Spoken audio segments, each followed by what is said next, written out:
अस्सलामुअलैकुम। आप सब कैसे हैं? उम्मीद है आप सब खैरियत से होंगे। हम अपनी पढ़ाई शुरू करने से पहले इल्म में इजाफ़े की दुआ पढ़ेंगे। आइए सब मिलकर मेरे साथ इल्म में इजाफ़े की दुआ पढ़िए। बिस्मिल्लाहिर्रहमानिर्रहीम। रब्बी ज़िदनी इल्मा। ऐ मेरे रब, मेरे इल्म में इजाफ़ा फरमा दीजिए। आज हम हरूफ तहज्जी में जीम के ख़ानदान का पहला हर्फ पढ़ेंगे।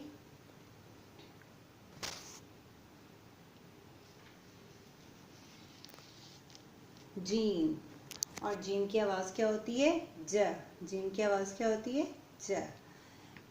जीम जा जग, जीम जा जग, जीम जा जहाज, जीम जा जहाज, जीम जा जूता, जीम जा जूता। अब हम नुकात को मिलाकर हर्फ जीम लिखना सीखेंगे।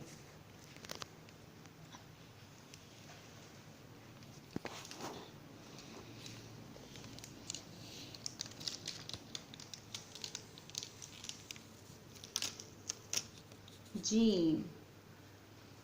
आज हमने क्या लिखना सीखा है? जीम। जीम जा जायनमाज, जीम जा जायनमाज, जीम जा जग, जीम जा जग।